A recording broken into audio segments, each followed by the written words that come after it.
بسم الله الرحمن الرحيم.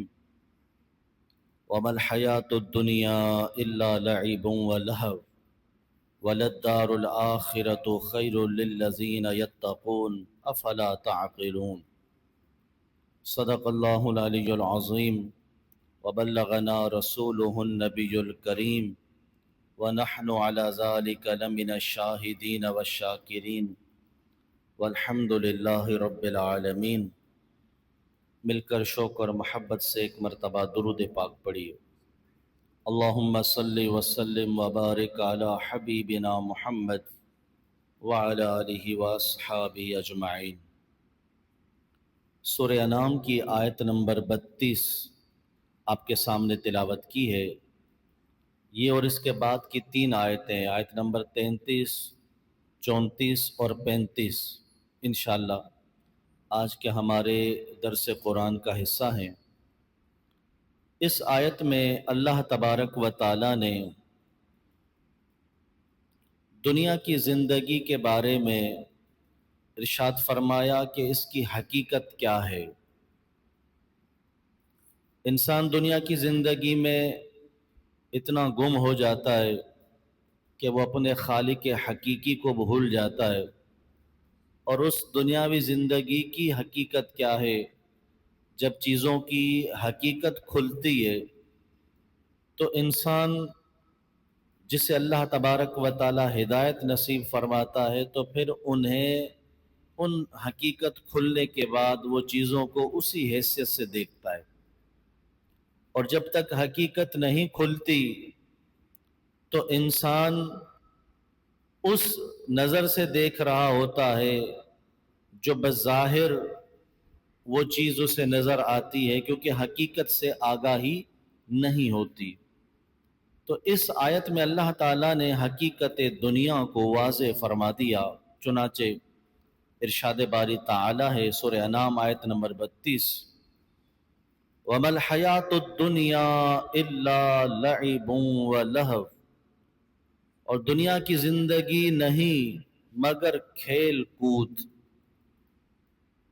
وَلَلدَّارُ الْآخِرَةُ خَيْرٌ لِلَّذِينَ يَتَّقُونَ، اور بے شک آخرت کا گھر ان کے لیے بہتر ہے جو تقوی والے ہیں، جو ڈر والے ہیں. افلا تعقلون، تو کیا تمہیں سمجھ نہیں، تم سمجھتے نہیں ہو. یہاں دنیا کی زندگی کو فرمایا یہ لعب اور لہو ہے، کھیل کود ہے.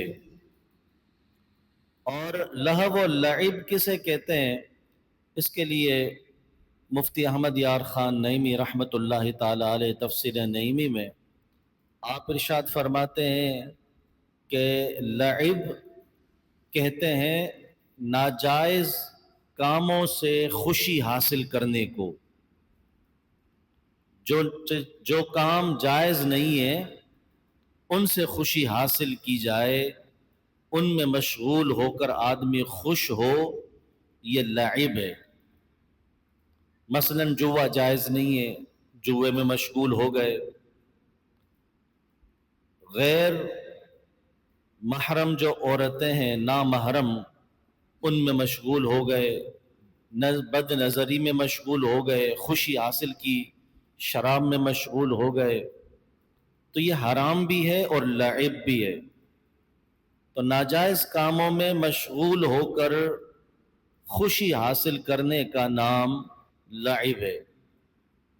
اور لہو کسے کہتے ہیں تو فرمایا فائدے مند چیز کو چھوڑ کر بے فائدہ چیز میں مشغول ہو جانا، یہ لہو ہے. فائدے مند چیز کو چھوڑ کر بے فائدہ کسی شے میں مشغول ہو جائیں تو یہ لہو کام میں مشغول ہونا ہے، یہ لہو ہے.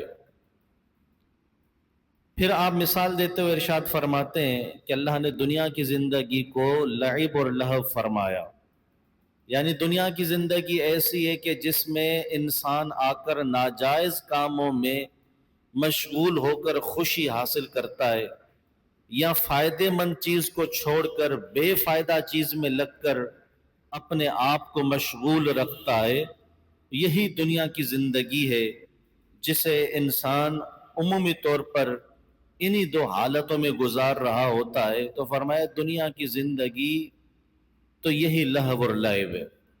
پھر آپ مثال دیتے ہیں کہ جس طرح بچے، جس کا ہم ترجمہ کرتے ہیں کھیل کود، لہو اللعب، امام قرطبی رحمۃ اللہ علیہ آپ فرماتے ہیں چونکہ کھیل کود یعنی لہو اللعب چیز میں بقا نہیں ہے، آپ ناجائز چیز سے خوشی حاصل کر سکتے ہیں ایک وقت کے لیے، ہمیشہ نہیں۔ فائدے مند چیز کو چھوڑ کر بے فائدہ میں مشغول ہوں گے ایک قلیل سے وقت کے لیے، ہمیشہ نہیں۔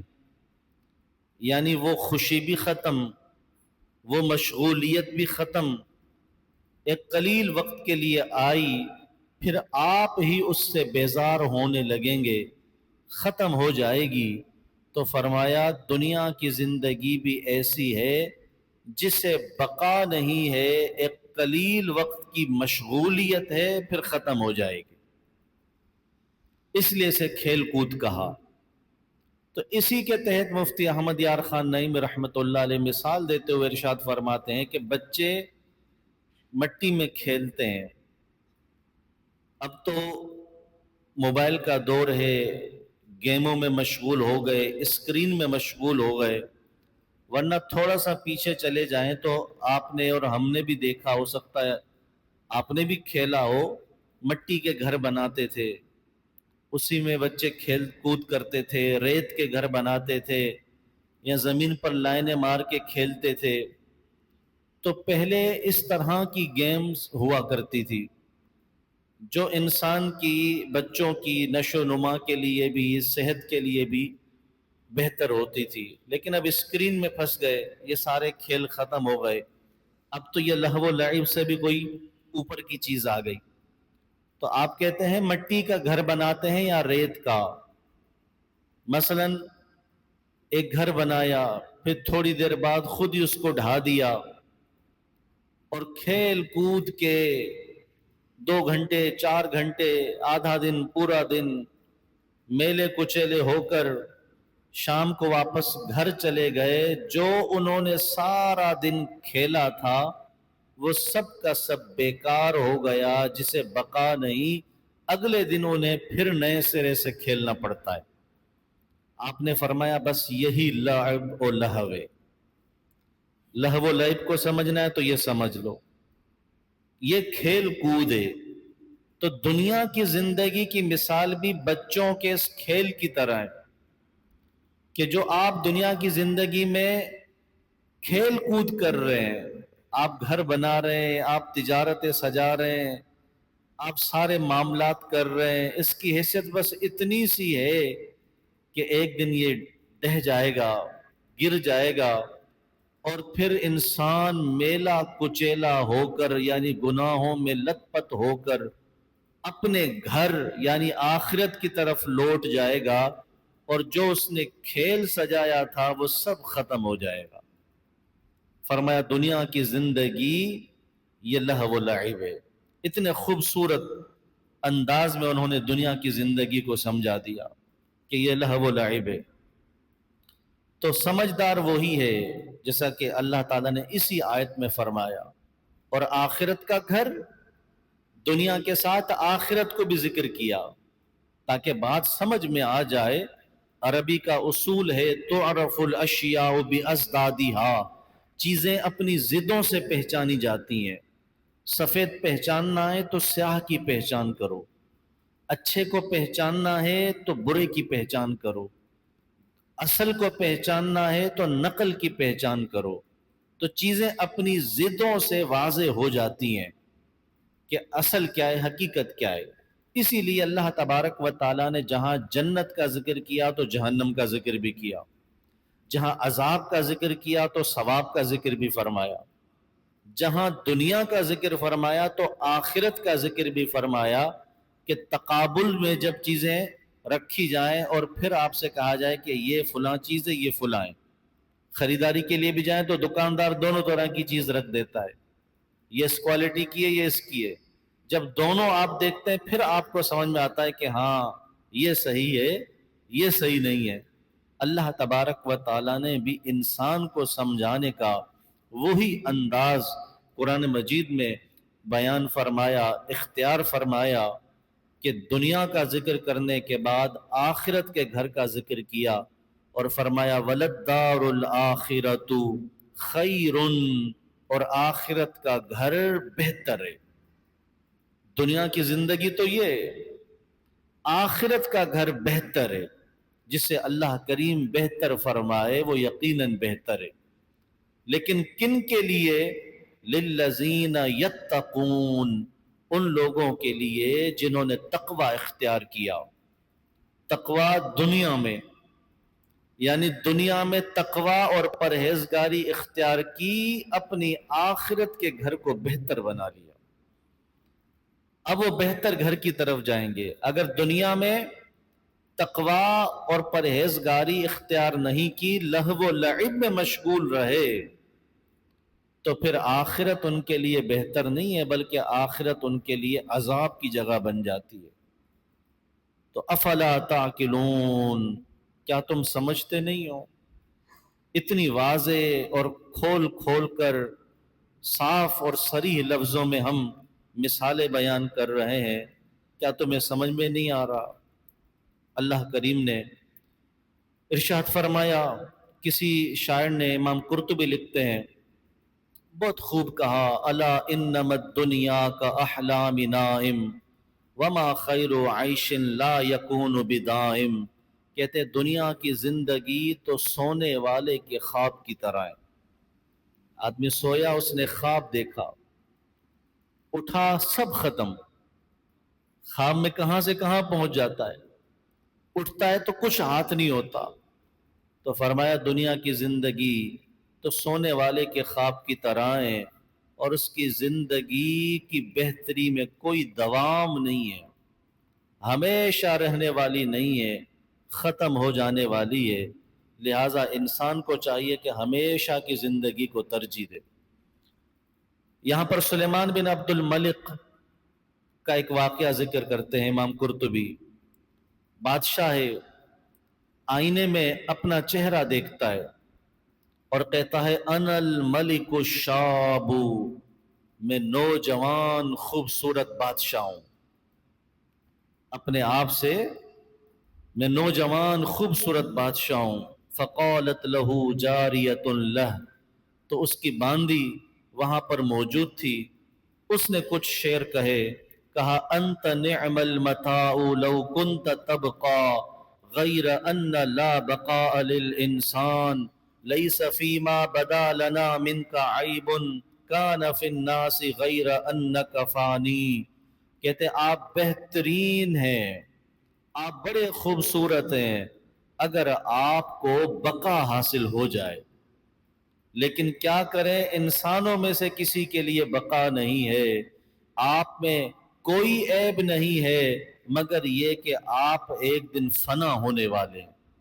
تو کتنے بھی خوبصورت ہیں آپ، چاہے آپ کتنے ہی بڑے بادشاہ ہیں، لیکن یہ عیب تو آپ میں موجود ہے کہ آپ ختم ہونے والے، آپ ایک دن لا شے بن جائیں گے کہ کچھ تھا ہی نہیں۔ تو آپ دھوکے میں نہ آئیں۔ لعب اور لہو، امام قرطبی اس کی ایک تفسیر کرتے ہیں باطل و غرور، دنیا کی زندگی لہو و لعب ہے، یعنی باطل ہے اور دھوکہ ہے۔ اللہ تبارک و تعالی ہمیں اس دنیا کی زندگی کے دھوکے سے بچائے۔ لیکن دنیا کی زندگی لہو و لعب ان کے لیے ہے جو برائیوں میں مشغول ہو جائے، جو فائدے مند چیز کو چھوڑ کر بے فائدہ چیز میں مشغول ہو جائیں۔ لیکن جنہوں نے دنیا کی زندگی کو آخرت کے لیے ذریعہ نجات بنانا چاہا تو اللہ نے انہیں لہو و لعب سے نکال دیا۔ خود امام قرطبی رحمۃ اللہ علیہ نے یہاں پر حدیثیں بھی ذکر فرمائیں اور مولا کائنات کا فرمان بھی ذکر فرمایا۔ آپ کہتے ہیں کہ کسی نے اب اتنی گفتگو سن کر لگتا ہے نا دنیا بہت بری ہے، دنیا کوئی گندی چیز ہے. تو کسی نے مولا کائنات کے سامنے دنیا کی مذمت بیان کی، دنیا کو برا بھلا کہا. کہتے ذم رجل الدنیا عند علی ابن ابی طالب فقال علی، تو مولا کائنات نے اس سے فرمایا الدنیا دار صدق لمن صدقها ودار نجات لمن فهم عنها ودار غنن لمن تزود منها.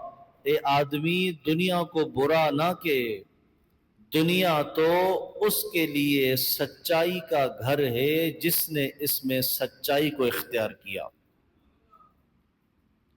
اور دنیا نجات کا گھر ہے اس کے لیے جس نے اس سے سمجھداری کو اختیار کیا کہ دنیا میں کیسے رہنا ہے، دنیا سے کیا لینا ہے.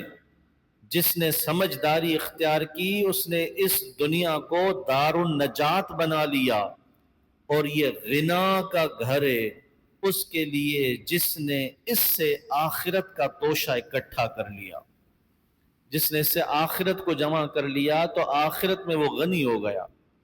غنی وہ ہوتا ہے جس کے پاس مال و دولت ہو، آخرت میں غنی وہ ہے جس کے پاس نیکیوں کے انبار ہو.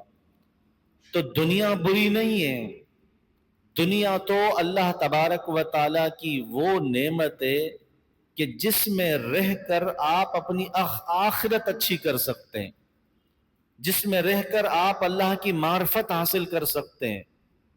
تو بذات خود دنیا بری نہیں ہے، دنیا میں رہ کر اور دنیا میں غرق ہو جانا، آخرت کو بھول جانا، اس میں جو امتحان کے لیے چیزیں مشغولیت کی رکھی گئی ان میں منہمک ہو جانا، یہ برا ہے کہ آدمی کو یہ غافل بنا دیتا ہے. میرے آقا صلی اللہ تعالی علیہ وسلم کی حدیث ابو سعید خدری، اس کے راوی امام قرطبی نے اس حدیث کو لکھا. آپ نے فرمایا الدنیا ملعونۃ ملعون ما فیہا، حضور نے فرمایا دنیا بھی ملعونہ ہے، اس پہ لعنت کی گئی ہے، اور جو کچھ اس میں ہے اس پر بھی لعنت کی گئی ہے.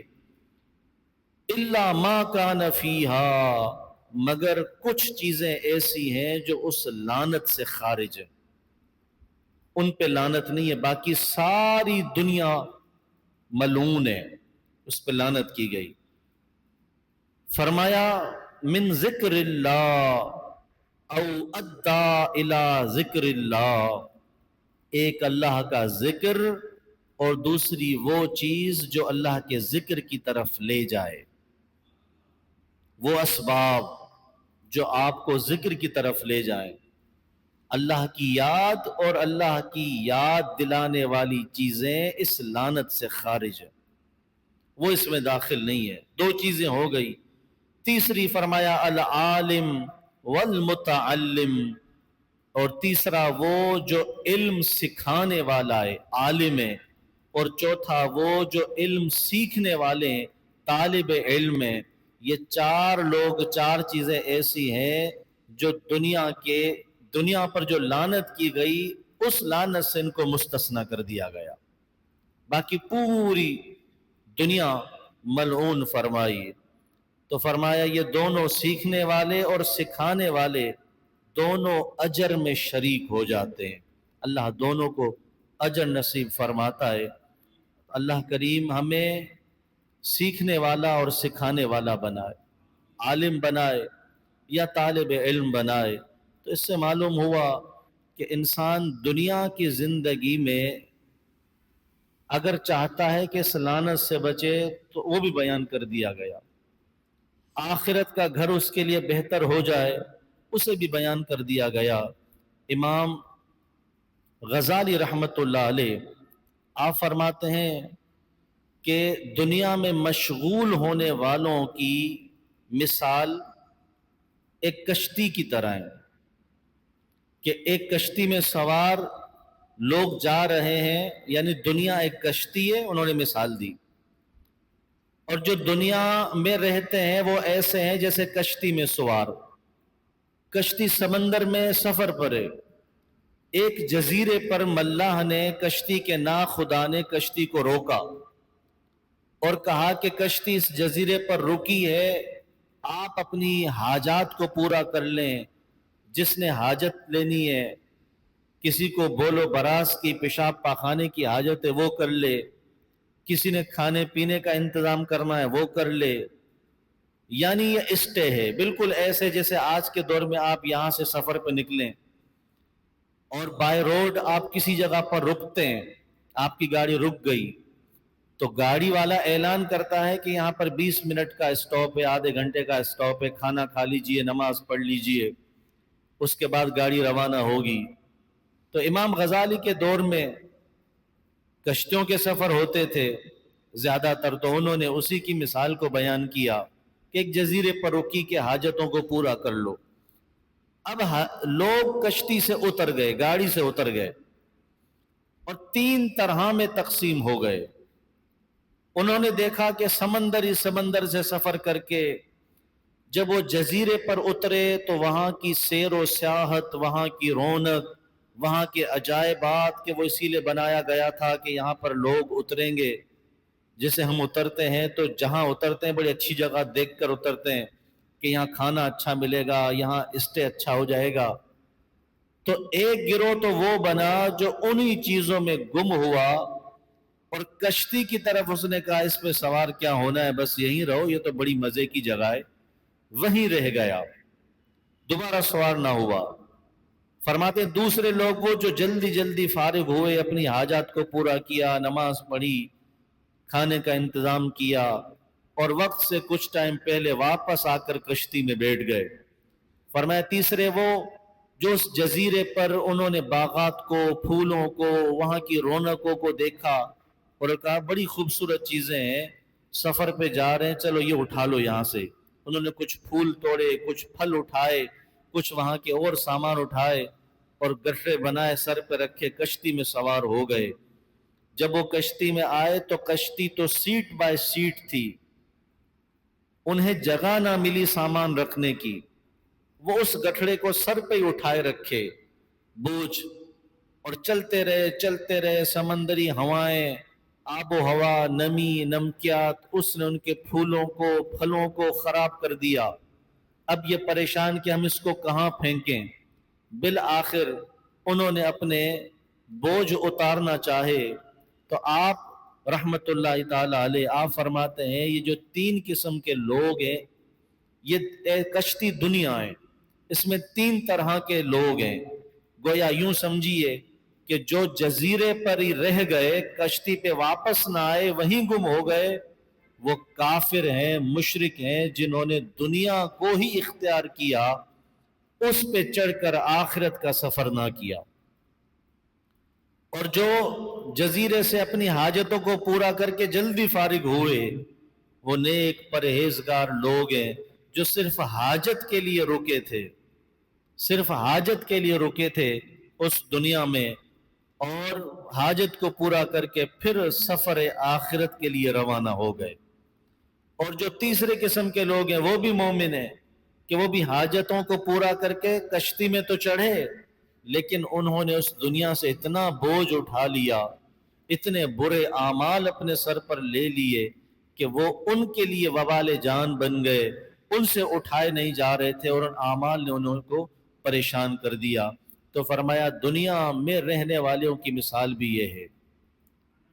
اب انسان کو غور کرنا چاہیے کہ ہم کس میں، کہ ہم ہمیشہ یہیں رہنا چاہتے ہیں تو یہیں کے لیے کریں گے، آخرت کے لیے کچھ نہیں کریں گے۔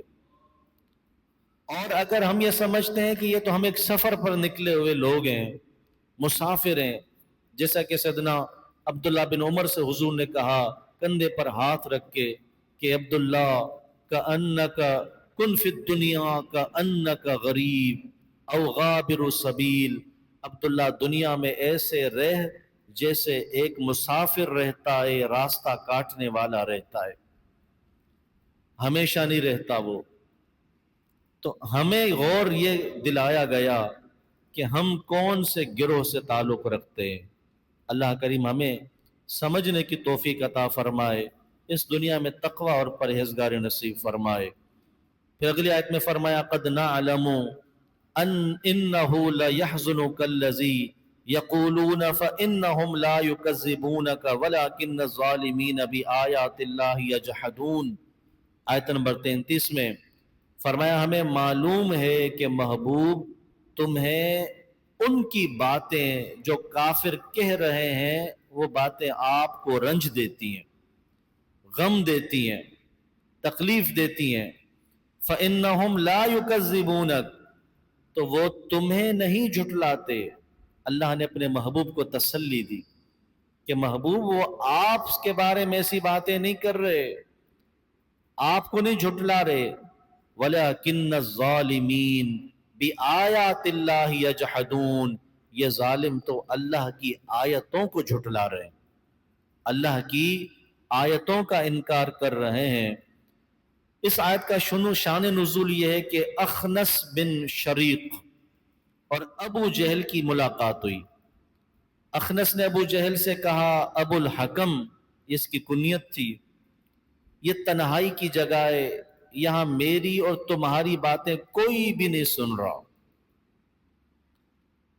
کوئی مطلع نہیں ہے، مجھے ٹھیک ٹھیک بتاؤ کہ محمد صلی اللہ علیہ وسلم سچے ہیں یا نہیں ہیں۔ کافر مشرک آپس میں بات کر رہے ہیں، سچے ہیں یا نہیں ہیں؟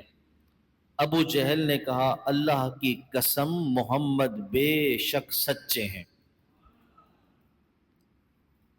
کس نے کہا؟ ابو جہل نے۔ کبھی کوئی لفظ انہوں نے جھوٹا نہیں بولا، تو پھر تم ایمان کیوں نہیں لاتے؟ تو اس نے کہا بات یہ ہے کہ یہ قصی حضور صلی اللہ علیہ وسلم کے آباء و اجداد میں ایک بزرگ گزرے ہیں جن کا نام قصی ہے۔ تو ابو جہل کہنے لگا کہ یہ ان کی اولادوں میں سے ہیں، اور اللہ نے قصی کے خاندان کو حج کی، خانہ کعبے کی بہت سارے اعزاز انہی کو دیے ہیں۔ اگر نبوت کا اعزاز بھی انہی کو مل گیا تو باقی ہم قریش والے کیا کریں گے؟ یعنی حسد، اناد۔ اس حدیث میں امام بغوی نے تفسیر بغوی میں اس آیت کو سورہ انعام کی آیت نمبر، اس روایت کو سورہ انعام کی آیت نمبر 33 کے تحت ہی بیان کیا، اسی آیت کے تحت، کہ اگر سب انہی کو فضیلتیں مل گئی تو ہم کیا کریں گے؟ یہ حسد ہے، یہ اناد ہے۔ حسد اور اناد ایسی گندی چیز ہے کہ جو ہدایت حاصل کرنے نہیں دیتا۔ امام ترمذی نے حدیث نقل کی، حضرت علی اس کے راوی ابو جہل نے سرکار سے کہا ہم آپ کی تکذیب نہیں کرتے اس لیے کہ آپ نے کبھی جھوٹ بولا ہی نہیں، ہم تو اس وحی کی اور کتاب کی تکذیب کرتے ہیں جو آپ پر نازل ہوئی، جسے آپ لائے ہیں۔ اسی لیے اللہ نے فرمایا کہ محبوب وہ آپ کو نہیں جھٹلا رہے بلکہ وہ تو ہماری آیتوں کو جھٹلا رہے۔ انہیں تکلیف یہ ہے کہ یہ آیتیں ان پر کیوں آئی، اگرچہ آپ سچے ہیں لیکن انہیں یہ پسند نہیں ہے حسد اور بغض کی وجہ سے۔ تو اللہ نے اپنے محبوب کو تسلی دی اور فرمایا کہ محبوب آپ پریشان نہ ہوں، وَلَقَدْ كُذِّبَتْ رُسُلٌ مِّن قَبْلِكَ، آپ سے پہلے بھی رسولوں کو جھٹلایا گیا۔ فَصَبَرُوا عَلَىٰ مَا كُذِّبُوا، انہوں نے صبر کیا، وَأُوذُوا، اذیتوں پر صبر کیا، جھٹلانے پر صبر کیا، حَتَّىٰ أَتَاهُمْ نَصْرُنَا، یہاں تک کہ ان کے پاس ہماری مدد آ گئی۔ وَلَا مُبَدِّلَ لِكَلِمَاتِ اللَّهِ، اللہ کی باتیں بدلنے والی نہیں ہے، اللہ آپ کی بھی مدد فرمائے گا۔ وَلَقَدْ جَاءَكَ مِن نَبَإِ الْمُرْسَلِينَ، پہلے نبیوں کی خبریں آپ تک پہنچ چکی ہیں، لہٰذا آپ تسلی رکھیں، اطمینان رکھیں کہ جو بھی اللہ کا پیغام آگے پہنچاتا ہے وہ اذیتیں اٹھاتا ہے، لہٰذا ہر مسلمان مبلغ ہے، جو بھی آگے حق بات کرنے والا ہے اسے یہ ذہن میں رکھنا چاہیے کہ جب انبیاء نے حق بات کی تو تکلیفیں اٹھائی، اذیتیں اٹھائی، اللہ نے انہیں بھی صبر کی تلقین فرمائی۔ تو اگر ہم حق بات کرنے والے بنیں گے، ہم تبلیغ دین کرنے والے بنیں گے تو اذیتیں اور برائیاں لوگوں کی طرف سے ہمارے کھاتے میں بھی آئیں گی اور ہمیں اس پر صبر کا مظاہرہ کرنا ہے۔ اللہ کریم سے دعا ہے کہ جو کچھ ہم نے آج کے درس میں سنا عمل سے تعلق رکھتا ہے اس پر عمل کی توفیق عطا فرمائے، سمجھنے سے تعلق رکھتا ہے اللہ ہمیں اس کی سمجھ نصیب فرمائے۔ اللہ کریم ہمیں دنیا کی زندگی پر آخرت کو ترجیح دینے کی توفیق عطا فرمائے۔ آمین۔ وما علینا الا البلاغ۔